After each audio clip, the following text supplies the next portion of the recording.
Time to get your fix. Come on down, get your horrible gaming review. Come on down, get your horrible gaming review. Come on down, get your horrible gaming review. Come on down, get your horrible gaming review. Wow. Hello, my name is Zachariah Van Sliders with Old Man Gaming, and you have decided, for whatever reason, to tune into another horrible game review. Before we get into it, a few disclaimers. Number one, the word horrible in the title refers directly to the quality of this review. It is a snap judgment review. I only get a few hours between 5 to 10 to give you an idea as to whether you should play it or not. It does not necessarily refer to the game that I am reviewing itself. Just keep that in mind as we go forward. Number two, I do not give scored reviews for video games. I think it's one of the most subjective forms of art, and therefore, I will give you an overview of what the game is about. I give you the pros and the cons of the game, in my opinion, as all reviews are, and then I will tell you whether or not I'm going to stick with the game past the purposes of this review. All of that out of the way, today's review is Minecraft Dungeons. It has finally come out. It is released for into Games Pass, so you can play it day one. And what is Minecraft Dungeons? Well, to start off, basically, Minecraft Dungeons should not be called Minecraft Dungeons. There are very few dungeons in it, and no mining or crafting in it. It should really just be called loot. This game is straight up a dungeon crawl style game where you just hack and slash your way through. The plot, as with all Minecraft, is very simple. There is a character who has been shunned by all people. He's misunderstood. He ends up going evil. He gets an orb, yada, yada, yada. Now he controls mass armies of monsters. And he's terrorizing the world of Minecraft, I guess. You go in as the hero and hack your way through various creatures. Kind of moving through the level as you go, looting stuff, but it's very simple. There is a one attack command for melee that leads into a combo depending on the weapon you have equipped, and one attack command for shooting a bow. You then have 3 various items you can have equipped, all with special game-changing abilities, powers that the character can do, such as boots that make them super fast, or a fishing rod that actually pull enemies into melee range. On top of that, you also have armor that you can equip, as well as modify. Now, the real fun of this game is in the enchantments. Your usual leveling for a game like this has branching skill trees and different abilities and different classes to choose from. Minecraft Dungeons ditches all of that for a much more simpler, streamlined experience. There are no classes, there is no nothing. You do level and you gain enchantment points. Now the enchantment points can be placed into weapons, armor, and equipment. What happens is each time you pick up a weapon, armor, and equipment, no matter what it is or what type, it has a randomly generated amount of potential enchantments it can have on it, as well as between 1 and 4 possible enchantments in each of the 3 possible slots that you can have on it. Placing a point into one of those enchantments locks that enchantment on the weapon and then allows you to improve that enchantment up to 3 levels. And they can be anything up to making poison clouds, healing yourself and regenerating, making giant DPS effects, all sorts of different things. Online play is relatively simple, and as far as character creation goes, it's even simpler. You literally will be prompted to pick a pre-generated character, and you'll be sent in with the original loadout that everybody starts with, and then from there on it's just loot and equipped and customize in any way you want. After the first tutorial level, you end up at a camp. The camp ends up being your between level point where you'll come back to, and this allows you to use gems that you collect in the dungeon to buy randomized weapons and equipment with randomized enchantments.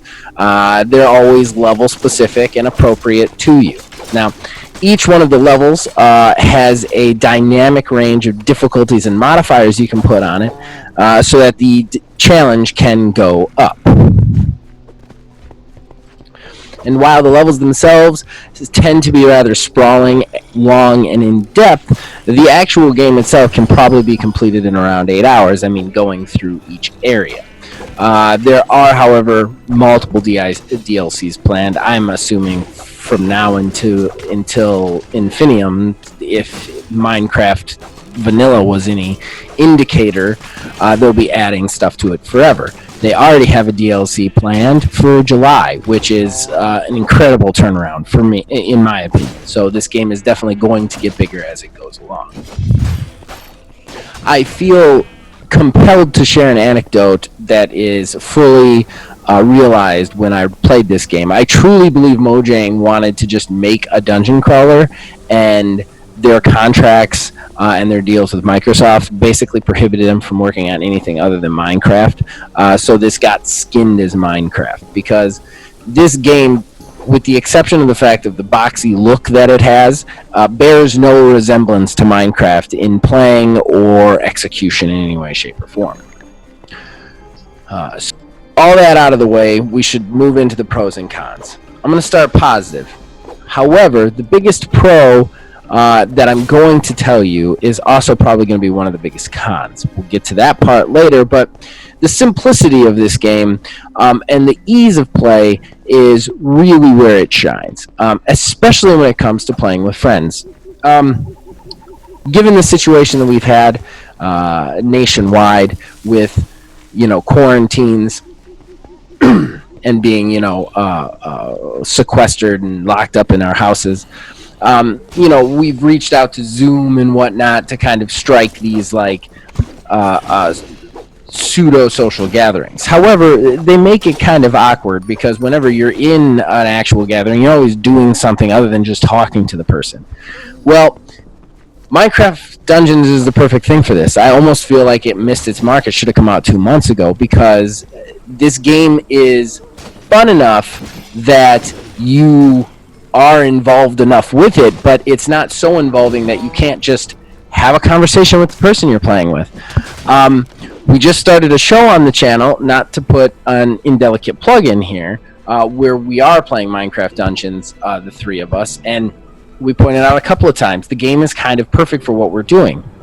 Whether or not you love the game or hate the game, you can play it without fear of truly losing, while just constantly talking to your friends, and that's the kind of thing it is, which is really nice. Even the between the mission inventory management phase is incredibly quick and snappy and to the point. Even in games like Borderlands, I find that there are times where I just have to spend 15 minutes and go through skill trees and weapons and equipment to figure out what the best one is for me. That sometimes gets really cumbersome when you're playing with other people. Minecraft Dungeons does not suffer this problem, because everything is quick. It's quick and easy. Even when you're in inventory management, you're never going to need to be in there more than 5 minutes, tops. And you can just get back into the action, get back into the match, which is really nice. Another pro, again, is also going to be a con. This is going to be a dual-edged kind of review. But the simplicity of the fighting lends itself to very easily understanding it, but also, one thing they built in that I found really interesting is that you can actually set yourself up to hit with the biggest attack of your combo. Every weapon has a certain number of hits before doing one big attack, it's just mashing the same button over and over again. But if you, when not in combat, mash it till you get to the last one, the next attack you do will automatically be the biggest attack, which is really interesting way to set yourself up for big fights or big mobs, especially if you know they're coming. A good example is the sword you immediately start with has like a 3-strike arc. He slashes one way, slashes another, then he stabs. If you slash while you're not in combat, the first attack you do when you get into combat is going to be that stab every time. Doesn't restart the combo in any way, shape, or form, which is kind of an interesting approach and kind of brought a slight, subtle strategy to it that I wasn't expecting. My next pro is the enchantment system. The enchantment system is truly where this game shines, in my opinion. Other than the overarching multiplayer of it, the actual functionality mechanics, this is just the best one, because it's a simple 1 point acquired every time you level up. However, they did everything right with it and nothing wrong. As in, say you put in 4 points into a weapon and that weapon eventually becomes obsolete, even though you've put the points into the tree. Well, guess what? When you salvage that weapon, you get all the enchantment points back. So the enchantment points always equal your level, period. Which is great. I can't tell you how awesome that is to put time into a lower leveled weapon and not have to worry about when that weapon becomes obsolete. It really makes it so that you don't have to ever worry about trying to force your way through things to get a better loot so that you can use the enchantment points. You can just use them because you're going to get them right back again. And that is awesome. I wish all games had it. All games with a crafting system had it. It's just great. The other thing is too, the fact that you can get because it's kind of like a procedurally generated thing with the weapons, you can get a sword that can have any number of different enchantments, any number of different possibilities to it, and that's something that's really cool too. That allows you to really kind of you really get that kind of real loot feeling when you collect stuff. Ooh, what's this gonna have? And that's nice to have back. So let's go ahead and move into the cons. And this, without a doubt, is the other half of some of those edges. Number one with a bullet, the simplicity of it. While it shines in multiplayer, like I said, because you have those friends and you can just have those conversations while you're fighting, solo gets a little old, a little fast. I have played solo a couple of times. I plan to go back to it, but it's still, it gets really repetitive really fast.